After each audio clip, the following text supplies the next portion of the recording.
Kalau Anda masih memaksakan pengawalan itu, Anda akan dikenakan pidana.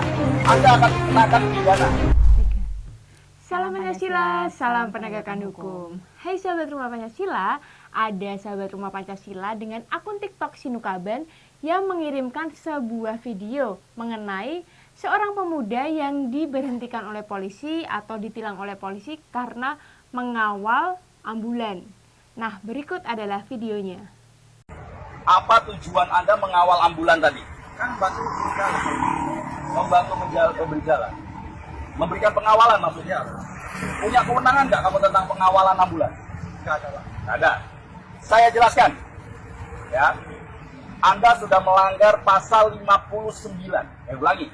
Pasal 12. Undang-Undang Nomor 22 Tahun 2009. Di mana kewenangan tentang pengawalan adalah Kepolisian Negara Republik Indonesia.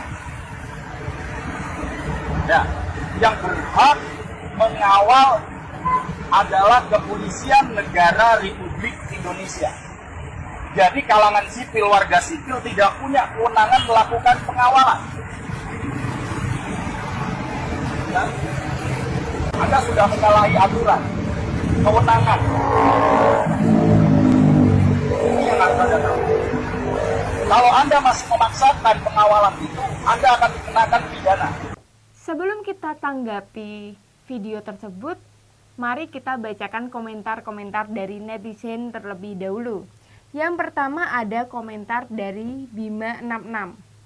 Saya supir ambulan, saya sangat dibantu oleh tim escort.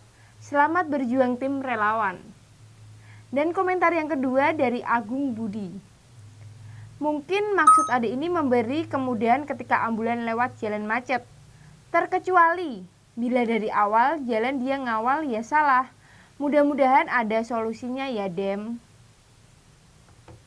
Nah, sekarang kita tanggapi video tersebut menurut Rumah Pancasila seperti apa sih hukumnya? Nah, sahabat Rumah Pancasila, jalan raya atau jalan umum ini merupakan hak bagi setiap warga negara. Dan setiap warga negara memiliki hak yang sama untuk menggunakan jalan raya tanpa adanya pengecualian. Nah, tetapi ada nih beberapa golongan di dalam Undang-Undang Lalu Lintas dan Angkutan Jalan yang dapat mendahulukan atau memberikan hak-hak utama bagi beberapa golongan ini di jalan raya. Seperti contohnya di sini ada kendaraan pemadam kebakaran. Ia diperbolehkan untuk mendahului jalan tanpa adanya kemacetan. Jadi kalau misalkan ada pemadam kebakaran, maka ia diperbolehkan untuk lewat. Tidak ikut lampu merah, kemudian ada kemacetan, dia juga boleh langsung terabas seperti itu.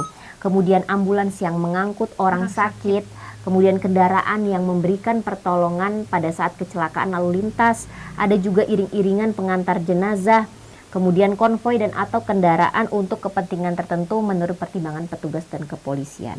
Nah, tetapi meskipun sudah ada golongan tadi, dibatasi juga bahwa terhadap golongan-golongan yang diberikan hak utama di jalan raya tadi juga dibatasi dengan diwajibkan adanya pengawalan dari pihak kepolisian, yang mana pengawalan tadi didapatkan dengan adanya permohonan izin dari kita sebagai warga negara. Umpamanya ada yang mau lewat, kemudian kita minta izin kepada pihak kepolisian.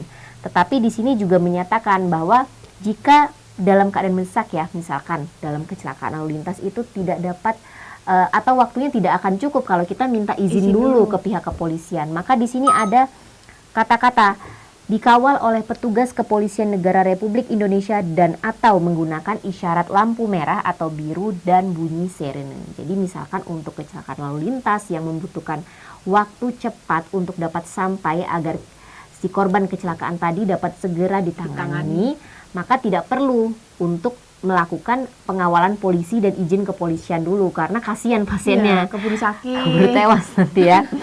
Jadi harus sesegera mungkin sehingga diberikan ruang di situ untuk dapat melakukan pertolongan. Nah, termaksud juga dengan tadi apa yang dilakukan oleh mas-mas yang di dalam video, di mana dia atas dasar kemanusiaan dia melakukan pertolongan agar si pasien atau orang yang di dalam ambulans tadi dia dapat segera sampai ke tempat tujuan, apakah itu dia ke rumah sakit karena kita tidak tahu ya dia itu yang di dalam kecelakaan atau di dalam situ jenazah, kita tidak tahu. Tapi iring-iringan jenazah pun juga sebenarnya di sini juga memiliki hak utama untuk berada di jalan raya agar cepat sampai. Nah, tetapi di sini juga dalam pasal 287 ayat 4 Undang-Undang Lalu Lintas dan Angkutan Jalan memang mengatur apabila terjadi pelanggaran-pelanggaran, misalkan tadi ada konvoi yang tidak dikawal oleh pihak kepolisian, memang ada pidananya, yaitu pidana kurungan selama maksimal 1 tahun penjara atau juga denda paling banyak 250 juta. Namun kembali lagi kami jelaskan di sini bahwa jika niatnya tadi adalah untuk melakukan pertolongan agar si pasien tadi dapat segera sampai dan mendapat pertolongan, maka sebenarnya di sini pihak kepolisian dapat melakukan diskresi karena niatnya tadi.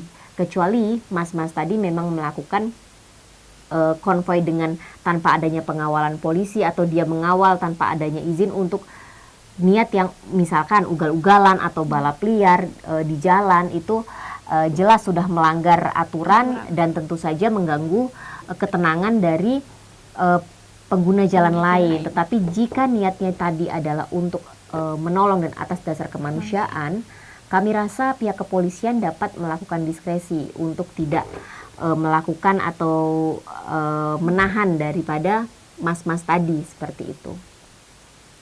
Nah, itu tadi penjelasan dari Rumah Pancasila. Kesimpulannya memang ada peraturan yang mengatur tentang pengawalan ambulan, tetapi bila atas dasar kemanusiaan dan dilaksanakan tanpa ugal-ugalan dan tidak mengganggu pengguna jalan lainnya, seharusnya ada diskresi dari pihak kepolisian.